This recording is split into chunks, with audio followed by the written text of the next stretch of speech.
Mr. Chairman, thank you for joining us this afternoon. Can't believe it's 2025 now, but what a year 2024 was for Bromley Football Club. Phew. Happy New Year. Yeah, 2024, I don't think any of us thought it would be quite the year it was. I had a suspicion it might have been, and I'm very proud still to be able to say that we sit here in 2025 as a Football League team, courtesy of the hard work that went on in 2024. But not just the football team on the pitch, everybody off the pitch. You got married. Congratulations to you and Amy, which was one of those events in the year. And there was many other things that happened in and around the football club in the year that made it the special year it was. The glory goes to the team, the glory goes to the club, and we sit here today in 2025 as a Football League team, which I'm really, really still very proud about. I think a lot of us still pinch ourselves at being an EFL club for the first time ever in our history. Yeah. How do you feel the season's gone so far on the pitch? Yeah, I wasn't sure how it was going to be. The first two games we won, 2 clean sheets, and everybody thought, wow, this is great. I think clearly we enjoyed the momentum of last season's success into the early part of this season, and then we certainly had a bit of an awakening. It was our third game Bradford away, and we had the sending off. Playing in front of 17,000 in a league game was something new, and then we went on a bit of a run for 8 or 9, and after 10 games I think we learned that League 2 there was a difference. I think we had to adapt to the travel up and down the UK.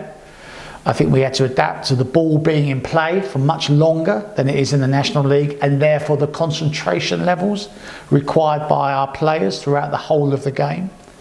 I think we've identified that our squad needs to have a little bit more depth, a little bit more versatility for the manager when he wants to turn to the bench during the game.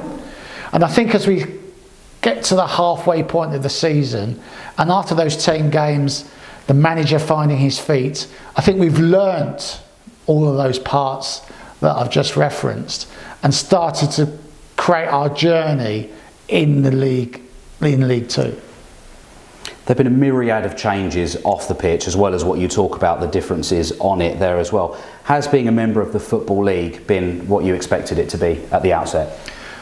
Yes, I think so. I said earlier, I'm hugely proud to be the owner of a League 2 football club, and that to be Bromley. And I'm hugely proud to sit in away boardrooms and represent the club the way that we do. And I think the way the football team represent the football club, the way they do on the pitch. So yes, I don't get carried away with it. We acted professionally, we conducted ourselves professionally, and we operated professionally when we were in the National League. It's nice to do that so now in the fully professional EFL League 2. We last sat down on the 8th of August out there in the stand and we talked about the landscape, what was ahead of us. Yeah. Do you feel the club has worked hard and succeeded in making adaptations since we last sat down to be part of the EFL? Yeah, we had to learn a few things on the journey. I think the biggest conversation I have with our fans, with our staff, is when we advertise a sellout. And yet we only have 3,700 people here, and yet our capacity is just under 5,000. And we have had to learn that under the safety certificate rules in the EFL, we have to assume every season ticket holder will turn up. Now we have a history, and we have 2,400 season ticket holders, and our history shows that 50% of them turn up for every game. So we have 1,200 empty spaces. In the National League it didn't matter. We could still fill the ground to the 5,000.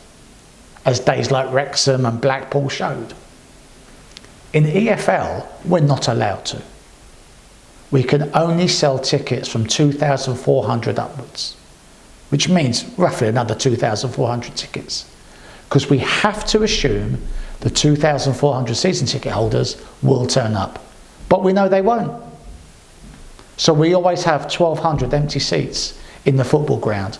And that's one of the rules under the EFL. And we've had to learn that, and probably not fully aware of that when we started the season off. Talking about the FA Cup, we talk about pinch yourself moments. It's the first time that Bromley Football Club in all of their history have ever been in the third round, and what a tie to have. Our first entry into the third round in. What was your reaction when you saw that draw? My manager told me we were going to get it. I mean, he is a superb manager for this football club. What he's done under his tenure has been simply wonderful. I thoroughly enjoy working with him. I won't pretend. There are challenging times, and I want him to challenge me. And equally, I challenge him. And he needs me to challenge him.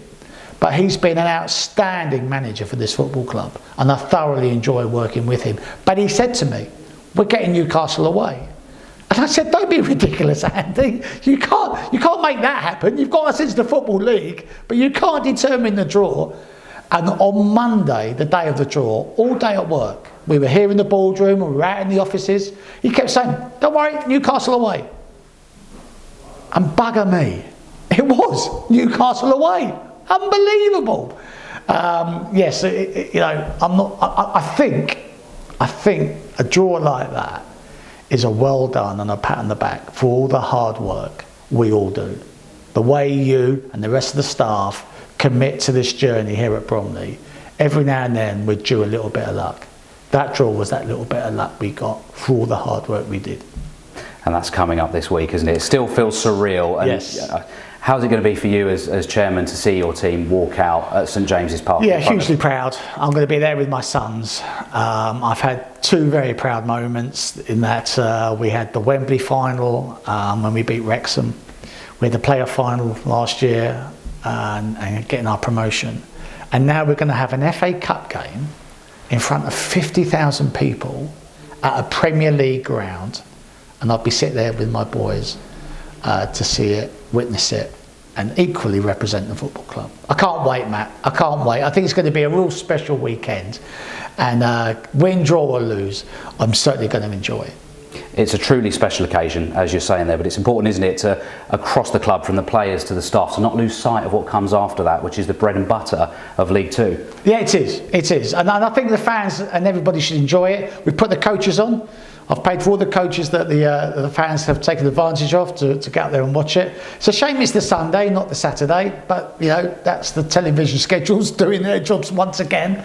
But I just hope everybody gets a good day out of it. I also think, following our result yesterday and the schedule we've had over Christmas, I think the cup game and this 2-week break from the league is something perhaps we need, just to be able to sit and reflect at the halfway point of the football season. But you're right, after the cup game it's back to the bread and butter of league football and to see where the rest of this season takes us. We talk about those big pivotal moments that we've seen so far in the last year and even this season already. One of those has come off the pitch, and that's you welcomed some investment from Anthony Serafino. I did. Can you give us a bit of background on Anthony and what his role here is? Yeah, so Anthony and I met, the summer of last year, maybe a little bit before. We had some communication links, and then we met here at the football club during the summer. And he was a keen investor into British football. Massive football fan. What he doesn't know about football isn't worth knowing, I'll tell you that. He's a successful businessman in his own right. And he wanted to invest in British football. And I think he went on a tour of a few clubs. Equally, I identified for the journey of Bromley, I needed somebody else and some investment to come and sit into this football club, and just to secure some of our future proofing that we're going to need as we go along this journey. Anthony and I met, we got on like a house on fire. We have very similar morals, very similar ideas, and our vision, and perhaps, if I can say, our ambition, very much match. And so Anthony came in, he bought a small shareholding, but the money from that shareholding we are using, or I am using, to build the new stand. So the dilution of the shareholding is going to be representative with the new stand that we build across the east side. And the building for that starts on the 3rd of February. We've got some upsetness in between now and then. We've got to reorganise the grounds. We've got to move away fans.